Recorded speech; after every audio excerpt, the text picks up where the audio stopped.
Assalamualaikum warahmatullahi wabarakatuh. Perkenalkan, nama saya Wilujeng Putri Utami. Saya dari Prodi Pendidikan Luar Biasa kelas 3A1. Tujuan saya untuk membuat video ini yaitu saya memenuhi tugas dari Bunda Tati yang berjudul Dampak Ketunanetraan terhadap kegiatan kehidupan sehari-hari dan cara membentuk tunanetra yang mandiri. Yang biasa kita tahu yaitu kegiatan kehidupan sehari-hari merupakan kegiatan yang tidak lepas bagi semua orang atau setiap orang. Kegiatan kehidupan sehari-hari adalah kegiatan di mana manusia melakukan kegiatan yang dilakukan secara cepat, tepat, layak, dari mulai bangun di pagi hari sampai tidur di malam hari. Kegiatan ini merupakan kegiatan yang biasa dilakukan manusia setiap hari, meliputi merawat diri, menggunakan kamar mandi, WC, kegiatan di dapur, dan kegiatan yang pada umumnya dilakukan oleh semua orang. Kegiatan ini tidak sulit dipelajari karena mereka dapat meniru atau mencontoh gerakan-gerakan orang di sekitar yang sedang melakukan kegiatan kehidupan sehari-hari tanpa mengalami hambatan untuk orang-orang yang pada umumnya. Sedangkan bagi orang tunanetra, hal ini merupakan kegiatan yang perlu dikhususkan. Gangguan pada penglihatan menyebabkan mereka tidak dapat melihat atau tidak dapat melihat secara jelas, detail, dan langsung apa yang sedang dilakukan oleh orang-orang di sekitarnya.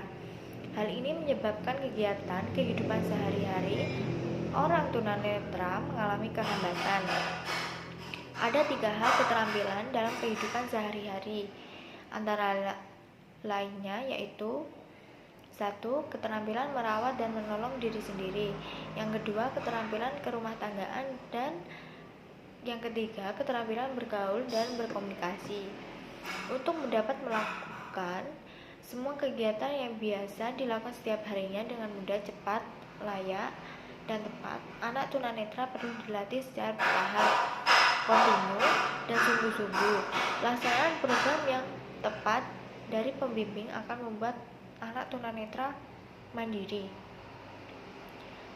Ribuan orang tunanetra, baik laki-laki maupun perempuan, yang telah diberi pendidikan dan latihan yang tepat berhasil bekerja sebagai petani dan pekerja pabrik, juru mesin, dan petugas pemeliharaan, dosen perguruan tinggi, guru sekolah umum, ahli kimia, dan ilmuwan lainnya, dan masih banyak lagi pekerjaan-pekerjaan yang dilakukan oleh orang tunanetra dan yang sudah dilatih atau sudah diberi pendidikan yang tepat.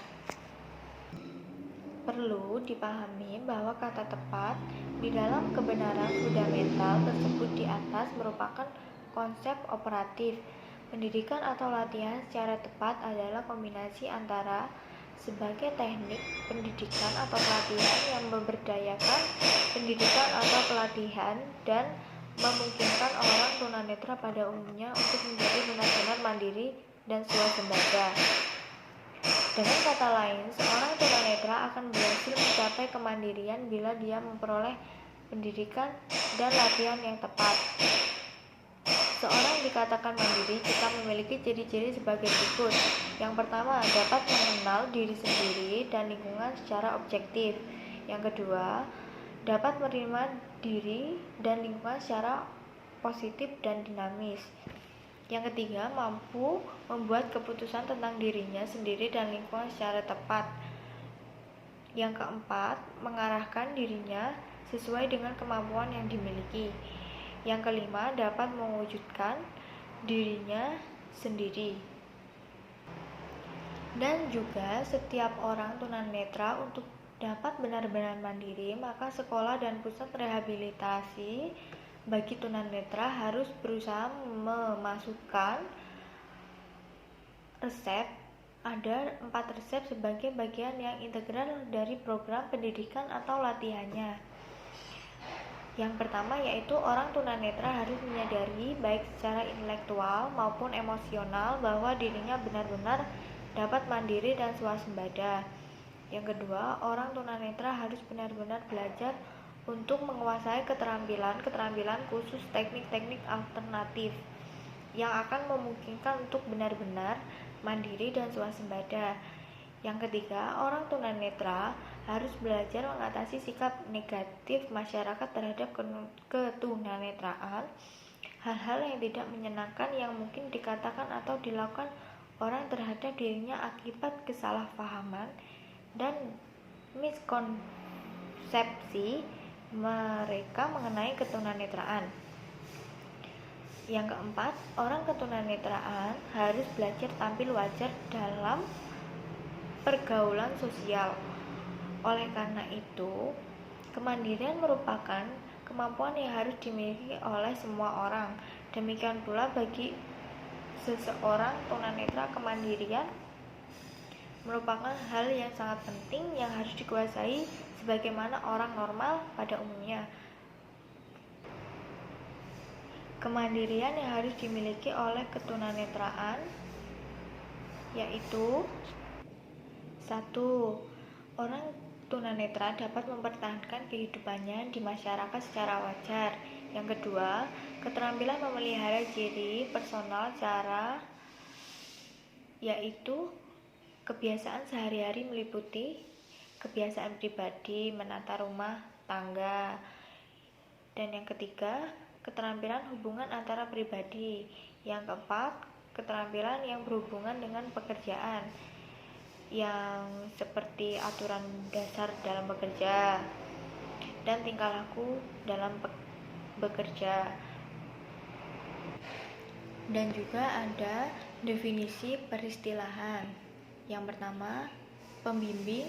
Orang memberikan bantuan kepada individu agar individu tersebut mampu memahami dan mengembangkan potensi secara optimal sesuai dengan tuntutan lingkungan.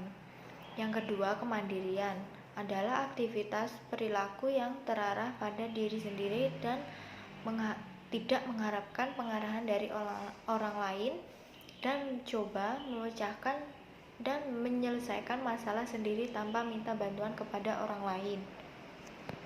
Yang ketiga, kegiatan kehidupan sehari-hari merupakan keterampilan manusia melakukan kegiatan dalam kehidupan sehari-hari yang dilakukan secara cepat, tepat, mudah, dan layak dari mulai bangun di pagi hari sampai tidur di malam hari. Yang keempat, anak tunanetra adalah seorang yang tidak memiliki penglihatan sama sekali atau biasa disebut buta total, hingga mereka yang masih memiliki sisa penglihatan tetapi tidak cukup baik untuk membaca tulisan biasa berukuran 12 poin meskipun dibantu dengan lensa memungkinkannya korektif. Mungkin itu sedikit dari pengetahuan saya dari dampak ketunanetraan dalam kehidupan sehari-hari dan cara membentuk tunanetra yang mandiri. Bila ada salah kata, mohon dimaafkan.